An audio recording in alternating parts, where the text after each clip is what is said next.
Saludos a todos, muchas gracias a la gran cantidad de amigos en todo el mundo que podemos compartir estos días juntos, disfrutar de la palabra en este momento tan pero tan especial el que nos toca vivir. Gracias a Dios por este encuentro global a donde familias en todo el mundo, en sus hogares, reunidos en diferentes lugares, podemos compartir juntos nada más y nada menos que la palabra de Dios. Quiero saludar a todos nuestros compañeros que a través de un gran esfuerzo que se está haciendo en diferentes lugares del mundo, podemos llegar y compartir con ustedes.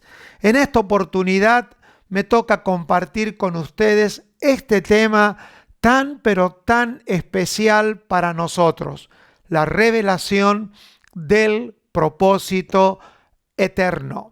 La revelación del propósito eterno. Y también cómo este propósito eterno lo podemos identificar en las Escrituras. Sin lugar a dudas que el propósito eterno de Dios es el tema que le da existencia a todas las cosas. Y creer que pudiéramos tocar un aspecto de este tema sería una forma de explicar lo inexplicable. Pero siempre es bueno compartir. Serán algunos bloques, serán algunos minutos, serán algunos momentos en el que más de todo creemos que servirá para abrir puertas y ventanas de entendimiento. Anhelamos que el objetivo de estos tiempos juntos sean dejarnos con hambre, como quien detrás de una vidriera puede ver manjares y decir, me despierta el apetito. Si tuviese que resumir la intencionalidad de todo lo que estamos compartiendo junto a todos los compañeros en la fe, es despertar hambre, apetito por más, apetito de alimento, de buena comida, de aquello que nutre nuestro espíritu y nos fortalece en el Señor y en el poder de sus fuerzas. Así que sin más, vamos a introducirnos en este tema. Diré primeramente que serán minutos de máximas, es decir, estas puertas se van a abrir por máximas. ¿Qué son máximas? Cortas frases, cortitas, pequeñas, pero que nos abren puerta, a donde cada uno de ustedes y nosotros también podemos luego detener la reproducción de estos videos o de estos audios en el formato que usted lo pueda tener y profundizar. Recuerden, nuestro tema es la revelación del propósito eterno y en esta oportunidad el aspecto escritural, bíblico y panorámico de cómo este propósito eterno de Dios en un aspecto se va mostrando a través de las Escrituras. Quisiera hablarles un momento acerca de la diferencia entre lo importante y lo que va primero. Creo que es muy, pero muy determinante para nosotros quitarnos la mentalidad de competencia en nuestra cabeza y en nuestro entendimiento sobre definiciones que compiten entre sí. No hay una enemistad entre lo importante y lo primero. Sencillamente algo es importante y sencillamente algo va primero. Cuando nosotros decimos que algo va primero, no necesariamente es lo más importante. Y cuando nos referimos al entendimiento del propósito eterno de Dios en relación a las Escrituras, lo que queremos decir es que el conocimiento de las Escrituras debe de ir primero en la vida y en el camino de la fe. Y cuando digo primero, quiero darle una posición. Decir que es muy importante que los creyentes, que aquellos que van siendo añadidos a la iglesia y a la familia de la fe, tengan rápidamente un encuentro con las Escrituras, que ese libro se vuelva amigable, accesible, entendible y de forma panorámica. Por eso es que, si bien es cierto, la Biblia no es lo más importante en la vida de la fe, pero sí debería de ir primero en nuestras vidas, porque vemos cómo se violenta sistemáticamente las Escrituras en el desarrollo saludable que debería de ser la vida de la fe. Por lo tanto, queremos animar a abrir aquí una de nuestras primeras ventanas para tener luz. Importante y primero, no compiten entre sí, y esto nos estaría indicando por qué es clave que las generaciones de los hijos de la fe se encuentren y se hagan amigables a las Escrituras. Porque esto nos va a evitar esta generación que hoy tenemos, especialmente de los jóvenes en la fe, los jóvenes en la fe, y esto no tiene que ver con edad cronológica, sino con aquellos que se van añadiendo, que se han acostumbrado a una exposición de las Escrituras más lleno de citas. Somos más creyentes de cita. Oímos a los predicadores citar la Biblia, como dice Efesios, como dice el Salmo, como dice el libro del Éxodo, y el oyente va creyendo más a lo que dice el comunicador que aquello que tiene incorporado. La mayoría de los creyentes, en sus estadísticas que podemos nosotros recobrar en nuestras clases, es que la mayoría, cuando los predicadores citan las Escrituras, ellos sencillamente no saben ubicar dónde están.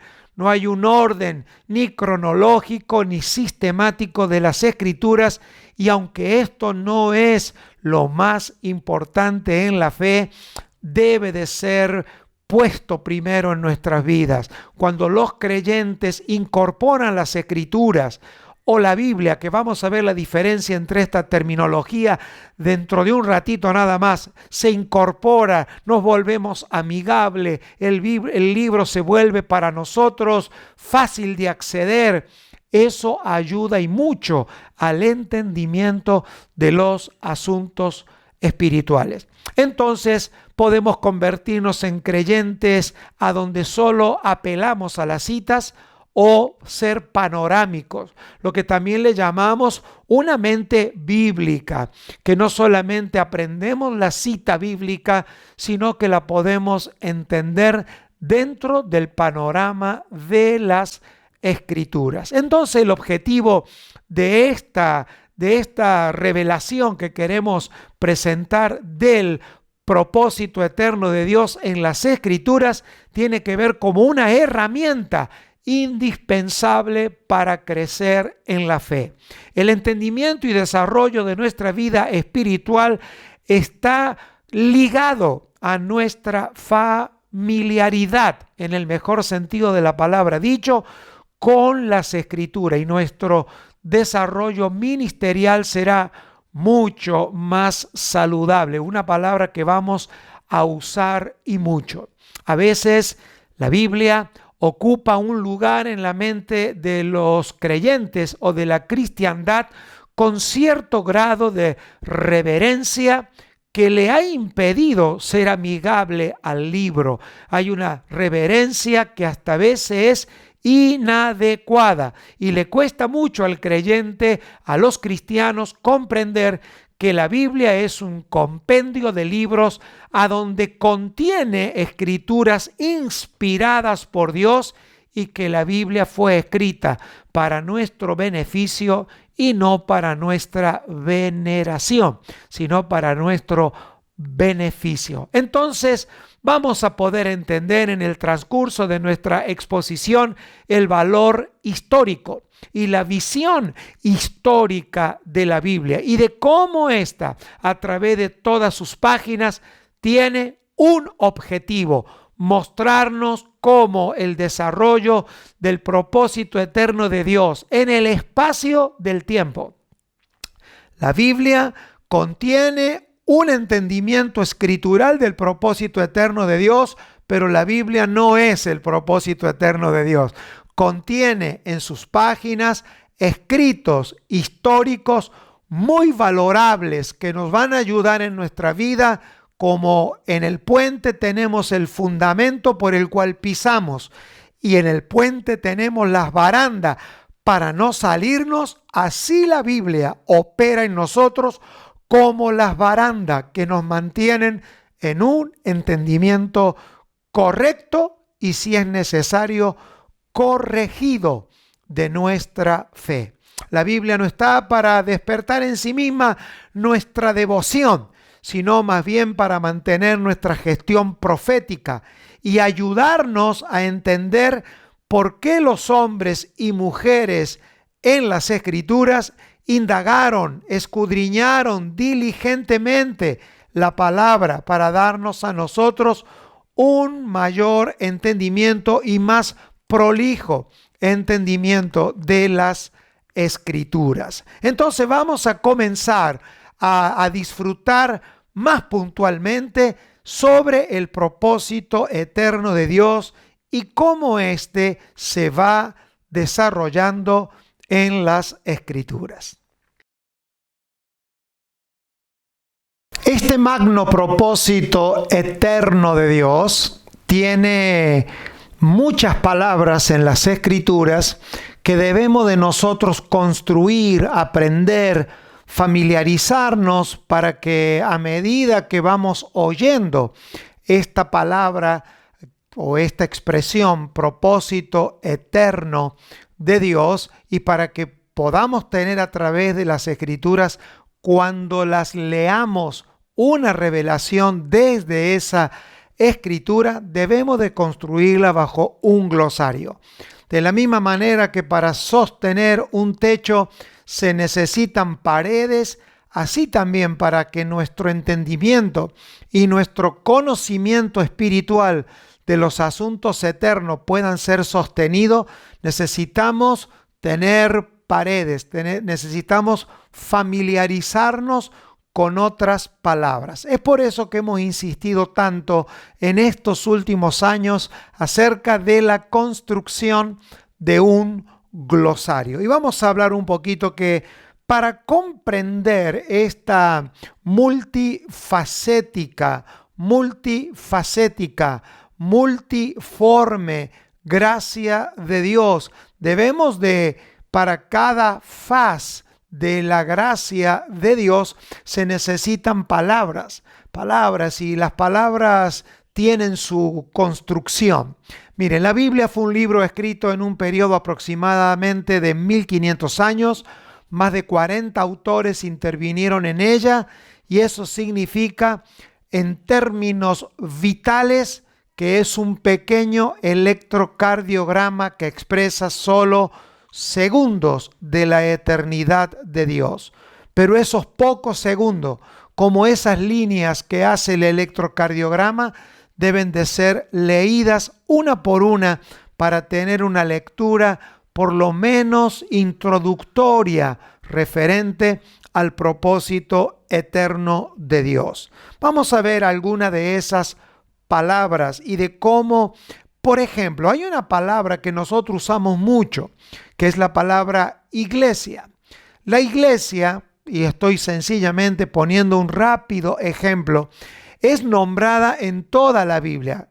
Entonces, esta palabra iglesia tiene otras palabras en la Biblia y también en las Escrituras que se nombran de diferentes maneras. Por ejemplo, si usted lee el Antiguo Testamento, ¿a dónde encuentra usted una palabra que se parecería en algún sentido a la iglesia? Hablamos del panorama bíblico. Se la llama la congregación del desierto, el pueblo de Dios, los sacerdotes, Sión. Son palabras que cuando uno quiere tener una comprensión de la iglesia al final de las Escrituras, tiene que estar familiarizado con esto. En el Nuevo Testamento encontramos la palabra iglesia como cuerpo, como familia de Dios, como edificio, como labranza de Dios, como templo, como ciudad, como casa, y toda esa forma de llamarse a la iglesia, como para solo poner un ejemplo, nos va a ayudar ahora para entender el asunto del propósito eterno de Dios. Déjenme construir otra máxima más y poder ayudar en esto a todos y ayudarnos todos como generación poder arribar a un entendimiento de este propósito eterno. En la Biblia encontramos dos tipos de palabras que vamos a nosotros usar para poder arribar al entendimiento de este propósito eterno en las Escrituras. A una le hemos llamado palabras estructurales y a otras les hemos llamado palabras coyunturales. Palabras estructurales y palabras coyunturales. Las palabras estructurales son aquellas que pertenecen a la estructura de toda la Biblia, es decir, son palabras que se pueden sostener en todas las escrituras. Los maestros de las escrituras, aquellos hombres que han enseñado la Biblia o las escrituras de manera consistente, siempre repitieron y repiten. Y nosotros nos sumamos a repetir que cuando algo es trascendente en la vida de la fe, está en el Antiguo Testamento, lo vamos a encontrar ratificado por el Señor en las palabras de Jesús y la vamos a encontrar también expresadas en lo que nosotros tenemos como el Nuevo Testamento. Por lo tanto, estas palabras estructurales las tenemos que identificar. Por ejemplo, en la Biblia hay palabras estructurales y ellas son pacto. Significa que para una estructura firme en la fe a través de las Escrituras, yo tengo que saber definir la palabra pacto, la palabra nuevo pacto, viejo pacto, sacerdocio, intercesión o intercesor, ministerio, orden de Aarón, orden de Melquisedec, gracia, fundamento apostólico y profético. Todas estas palabras las consideramos como palabras estructurales, es decir, que nos debemos de familiarizar como el albañil cuando construye vigas y columnas, palabras que van a sostener la estructura de nuestro entendimiento. También hay frases como verdad presente, cuerpo de Cristo, bautismo en Cristo, revelación, iluminación, visión celestial, oración, cumplimiento, gloria, edificación, voluntad de Dios, palabras y expresiones que son determinantes para nuestra vida en la fe. Encontramos más: salvación, mensaje de la cruz, el primer y el postrer Adán, cuerpo, causa, revelación, apóstol, mesa del Señor, generosidad, ministerio, ministerios, reconciliación. Todas estas palabras, entre otras que acabo de compartirles, tienen que ver con palabras que están en la Biblia y que son estructurales a nuestra fe. Yo sé que muchos van a retroceder luego y vamos a poder ver, y con toda la ayuda que nos da este medio, poder poner estas palabras una y otra vez. También encontramos palabras coyunturales.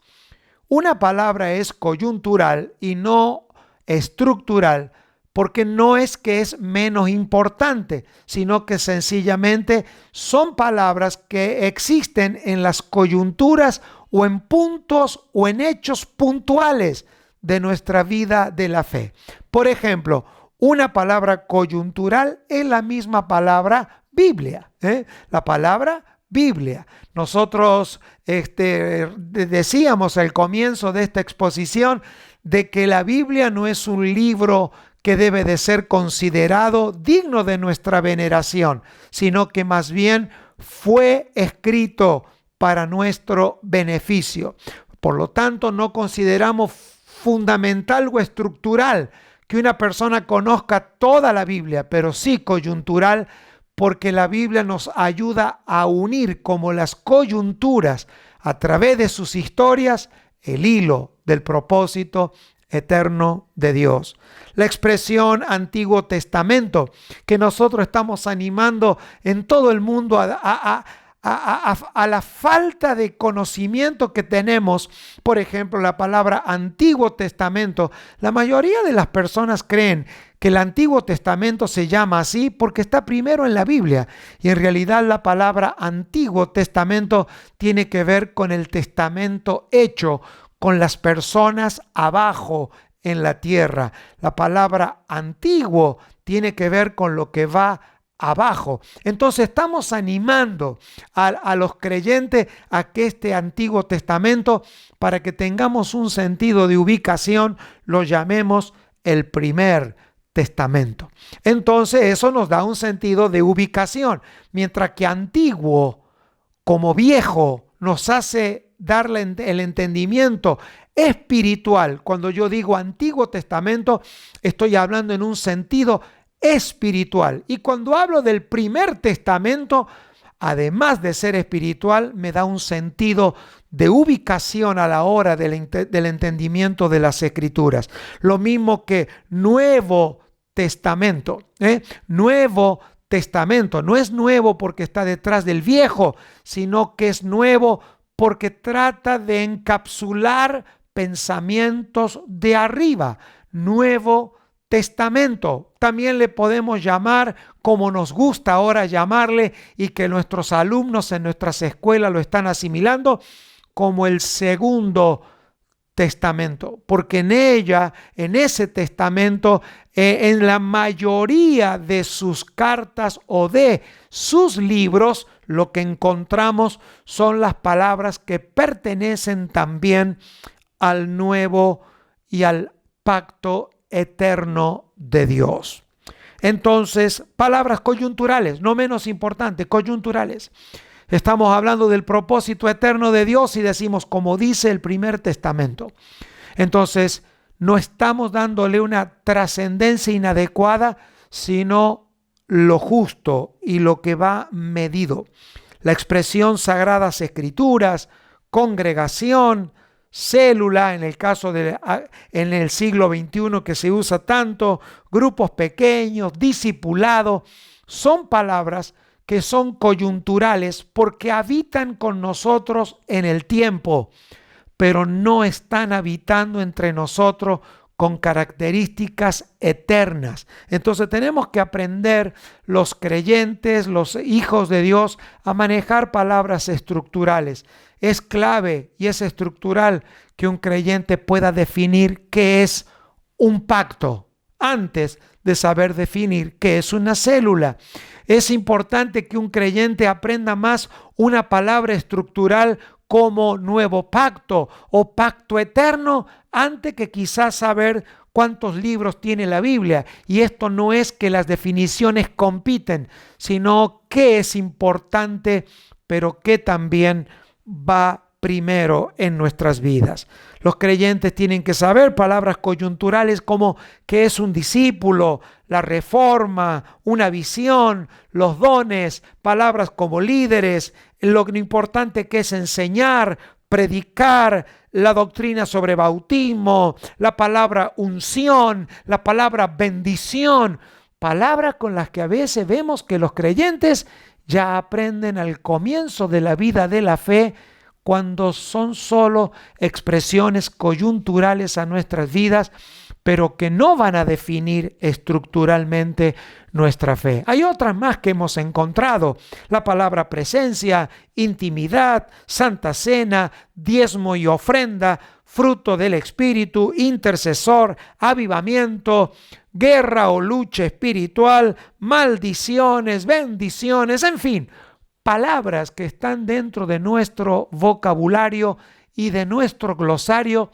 que tenemos que aprender a separar en nuestra vida y darle prioridad a aquellas que van a formar la estructura estructura de nuestra fe.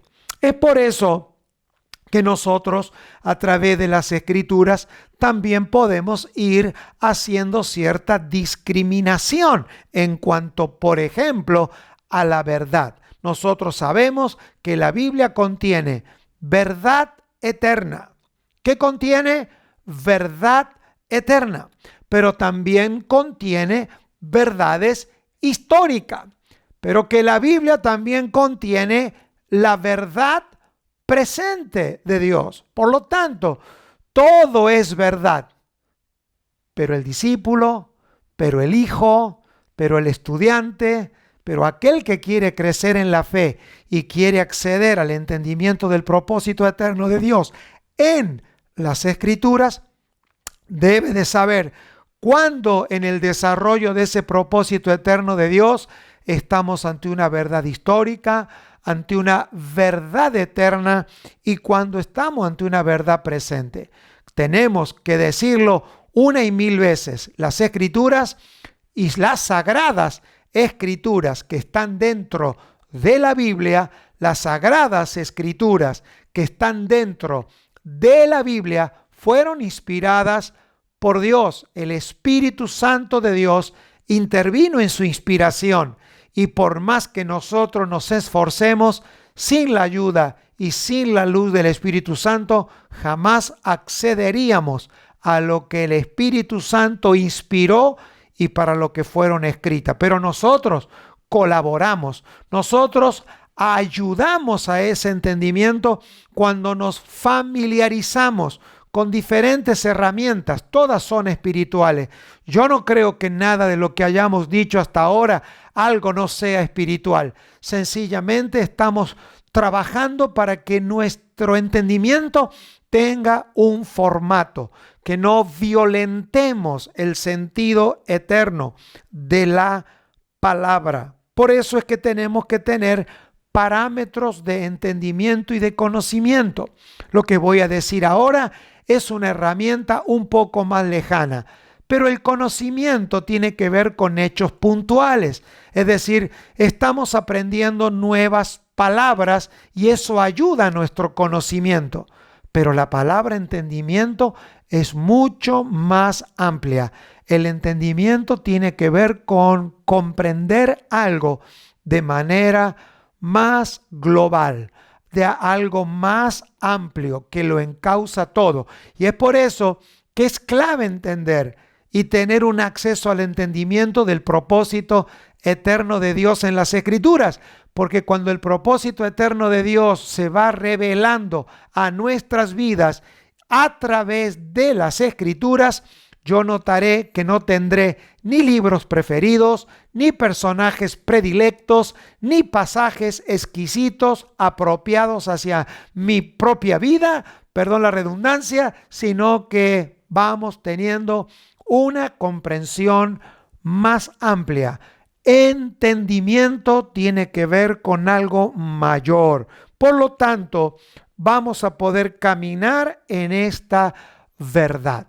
La Biblia también, la Biblia como un compendio de libros y las Sagradas Escrituras, y dentro de un ratito vamos a llegar porque estoy haciendo esta marcada diferencia, si la hay, entre la Biblia y las Sagradas Escrituras, porque esto nos va a ayudar muchísimo a entender lo que queremos y a dónde queremos llegar.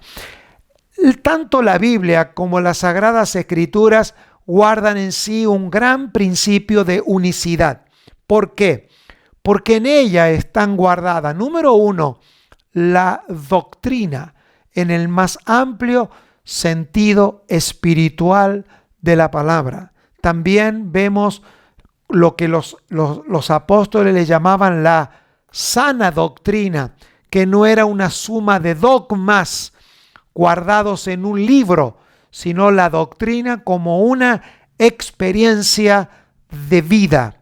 También encontramos la expresión medida, aunque medida, del carácter de Dios, pero también el de su propósito.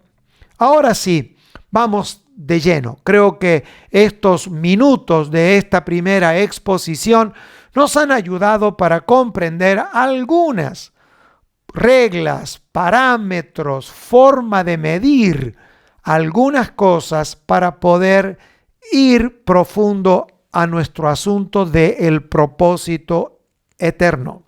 Es importante decir que el propósito eterno debe de ser mirado como el entendimiento de las intenciones de Dios antes que fuese el tiempo o que fuesen los tiempos.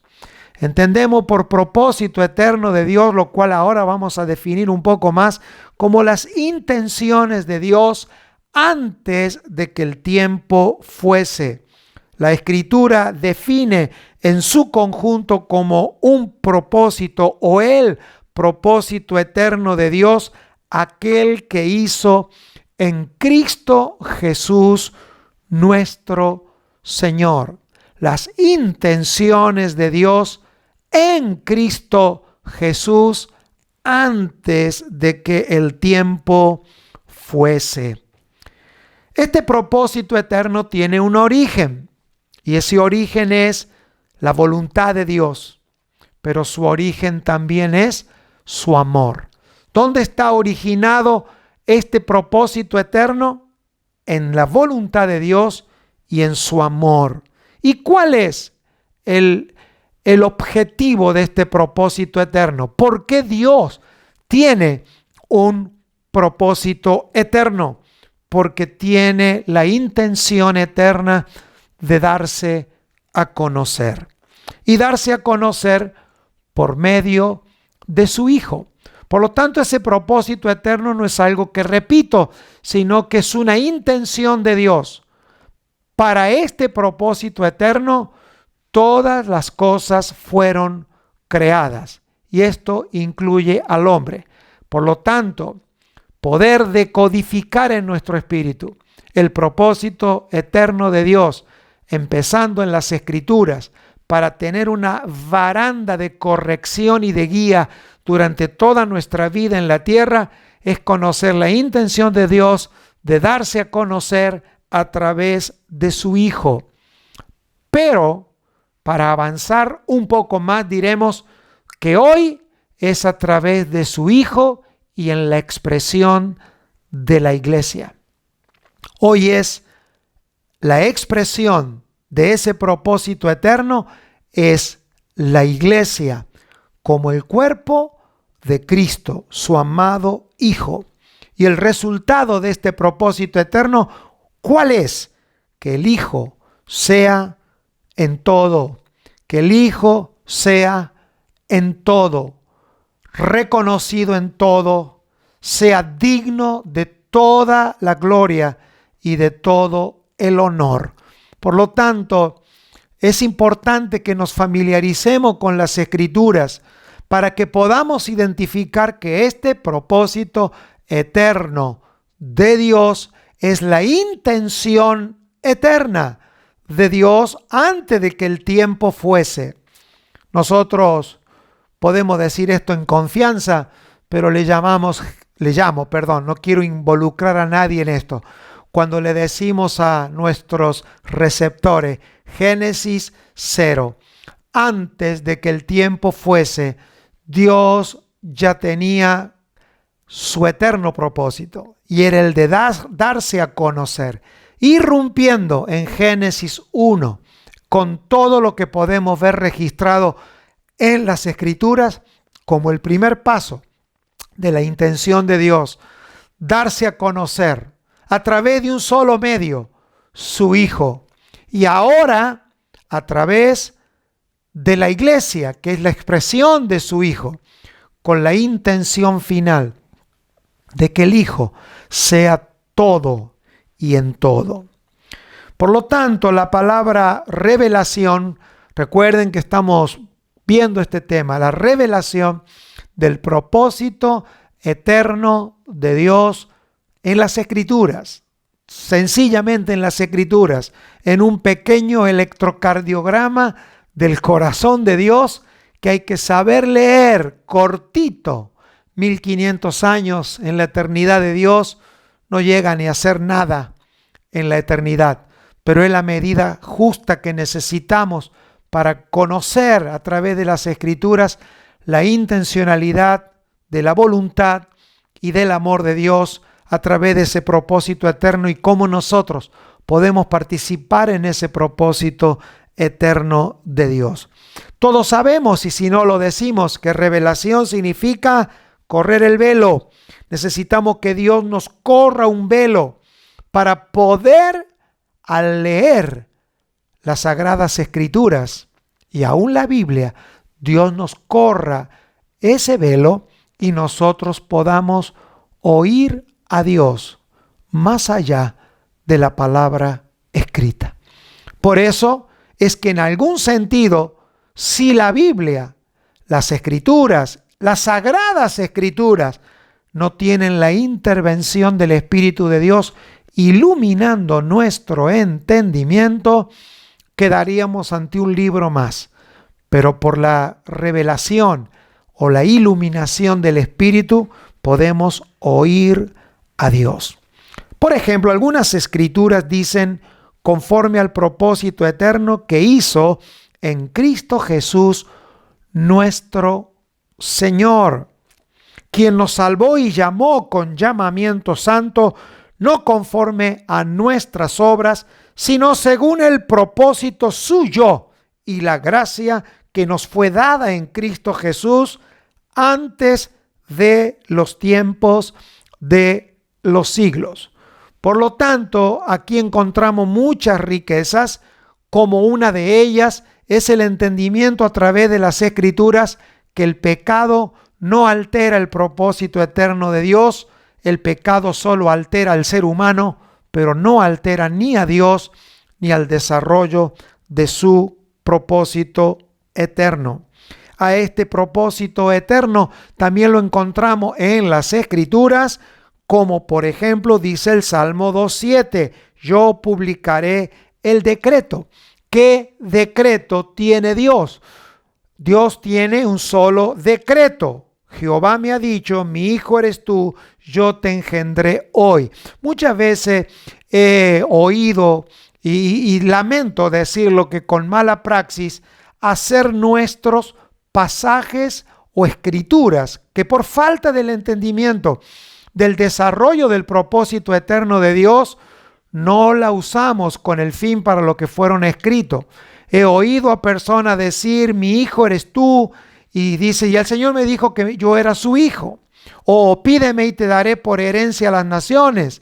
Y todo ese decreto que Dios a través de los hombres y mujeres en el Antiguo Testamento dejaron plasmado, tenían una dirección y ese cumplimiento era Cristo. Ahora, si nosotros, estando en Cristo y con el entendimiento de que todos estamos en Cristo, podemos usar la expresión de manera correcta, pero nunca de manera individual, porque en todo caso es una palabra dada a su Hijo, sea en Cristo Jesús o en la iglesia.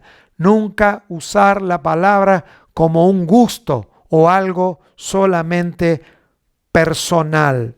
El decreto dice a este entregado por el determinado consejo y anticipado conocimiento de Dios. Aquí vemos que al propósito eterno de Dios se lo llama también el consejo de Dios. Los apóstoles, especialmente el apóstol Pablo, hablaba de haber anunciado todo el consejo de Dios. Y todo el consejo de Dios no es todo el conocimiento de las cosas que no dice la Biblia, sino de cómo la Biblia, o en este caso las Sagradas Escrituras, nos hablan del propósito eterno de Dios. Lo que Jesús también dijo, esta es la vida eterna, que te conozcan a ti, al único Dios verdadero, y al Hijo a quien tú has enviado. Todo eso tenía que ver con el propósito eterno de Dios. No tiene que ver con un versículo que yo me gusta, que lo uso para predicar el domingo, sino sencillamente lo que nos gobierna y lo que absorbe nuestra vida es su propósito eterno, para hacer cuanto tu mano y tu consejo habían antes determinado que sucediera. Fíjese que estoy al propósito ignorando el capítulo y los versículos a donde sale esto para que ustedes investiguen, porque todo esto se trata de cómo el propósito eterno de Dios es llamado en diferentes partes de las Escrituras. Decreto, consejo, también lo conocemos en las Escrituras, como por ejemplo dice: yo he publicado desde antes de la fundación del mundo, pero me he manifestado en los postreros tiempos por amor a vosotros. Por lo tanto, todo este propósito eterno es una intención de Dios de darse a conocer. ¿Cómo lo llamó Jesús a este propósito eterno? Jesús lo llamó los negocios de mi Padre. Es lo mismo, los negocios de mi Padre. Ese era el propósito eterno. En los negocios de mi Padre me conviene estar. Traducido es: yo vivo, y lo dijo a los 12 años, ya entendí que mi vida a los 12 años se trata que el Padre se dé a conocer a través de su Hijo. Esto Jesús lo llamó los negocios del Padre. Así que estamos felices. También dice las Escrituras que Jesús dijo: yo te he glorificado en la tierra, he acabado la obra que me diste que hicieses. ¿Cómo encontramos el propósito eterno de Dios en las Escrituras, en estas expresiones de Jesús? A ver, veamos esta palabra, la obra. La obra. ¿Cuántos de ustedes han escuchado hablar de la obra de Dios? La obra de Dios. La obra. Claro que sí. La obra de Dios no es otra cosa que su propósito eterno. La eterna voluntad de Dios, que nació en su voluntad, que nació en su amor, de darse a conocer a través de su Hijo, que hoy la versión de su Hijo en la tierra es la iglesia, y que tiene por finalidad que en todo y para todo su Hijo sea conocido. Así que Jesús le llamó la obra de mi Padre.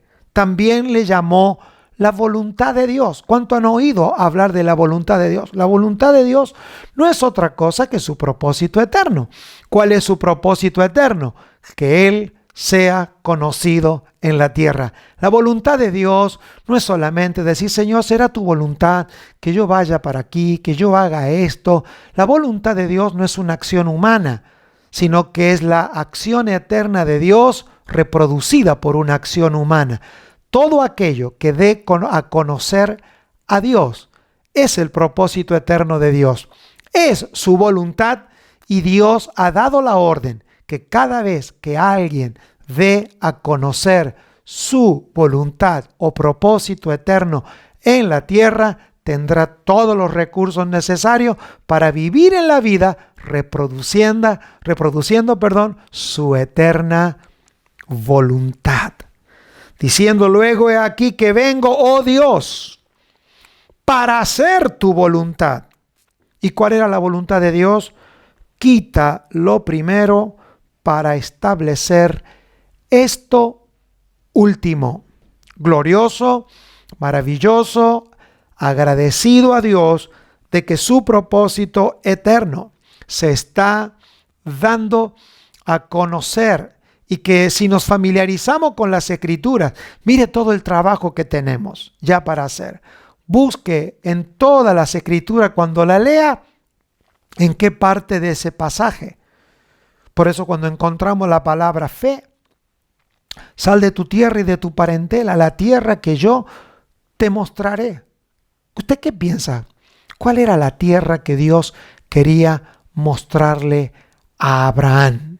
Para Abraham, quizás en su mentalidad solo era un pedazo de tierra y de polvo, pero la única tierra que Dios quiere mostrar es la tierra llamada su Hijo, la tierra llamada su Hijo, la buena tierra, la única tierra que lleva fruto 100 por 1, aquel que vivió 100% para hacer la voluntad de su Padre. Por lo tanto, el propósito eterno es que todo y todos podamos caminar en ese propósito eterno de Dios. Y en esto, ya para ir terminando esta primera exposición, ese propósito eterno es su plan eterno. Su plan eterno. Pero ese plan eterno tiene un plano eterno. Y ese plano eterno tiene planes. Dios solo tiene un plan, pero Dios tiene muchos planes. Y ese debe de ser el orden. Si yo primero tengo planes, pero no conozco el plan, nuestro camino será un camino de permanente desvío. Eso le pasó a Israel y eso fue lo que Juan el Bautista vino a declarar, a enderezar los caminos torcidos o los múltiples caminos que el hombre se hace cuando hacemos planes. No es tal cosa como: Señor, tengo un plan, ¿lo puedes bendecir? Dios no bendice ningún plan. Dios solo ha bendecido desde antes de la creación de los tiempos su plan. ¿Sabe por qué? Porque lo hizo con su Hijo. Y este plan eterno de Dios ya está bendito, bendecido, provisto, enriquecido, protegido. Es por eso que nunca le faltó recurso. Dios siempre mantuvo un remanente, porque a donde hubo, sin importar el siglo, una persona que haya entendido el plan eterno de Dios, aunque no esté en los libros, ese plan y ese remanente se mantuvo, porque Dios siempre se proveyó de personas que entendieron su plan eterno, su propósito eterno. Y aquí, cuando estamos en la tierra, nos damos cuenta que ese plan tiene muchos planes, pero que todos los planes solo tienen que llegar a uno. Jesús dice que, y dijo esto, en estas cosas habló Jesús. Estas cosas habló Jesús, este Jesucristo hombre. Y levantando los ojos al cielo, dijo: Padre, la hora ha llegado, glorifica a tu Hijo, para que también tu Hijo te glorifique a ti. Y como le has dado potestad sobre toda carne, para que dé vida eterna a todos los que le diste. Así la hora ha llegado. La hora ha llegado. ¿Qué hora había llegado? La hora de terminar la porción de ese eterno propósito de Dios. Dios cumplió su propósito eterno en la tierra cuando un hombre, Jesucristo hombre, pudo cerrar el círculo de que Dios no se había equivocado cuando creó al hombre. Y que aunque el primer hombre no pudo, en el propósito eterno Dios quitó lo primero y puso a este último. Y este último es Cristo Jesús, que en su eterno propósito había sido el lugar a donde el Padre había realizado todos los planes que luego incluirían al hombre, pero que como plan eterno fue que su Hijo fuese expresado, y así lo hizo. Amados, voy finalizando esta primera parte. La Escritura habla claramente cómo Dios despliega este propósito, que es el que Cristo sea exaltado en todas las cosas. El propósito es uno, pero Dios lo expresará de múltiples planes. Es por eso que mi palabra de ánimo en el Señor y de fe es que el plan de Dios es uno en Cristo, pero cada uno de los que estamos recibiendo esta palabra pertenecemos a los planes de Dios, y todos vamos a tener una convergencia a su diseño eterno. Espero que hayan disfrutado de esta primera exposición. Nos vemos pronto. Un gran abrazo a todos.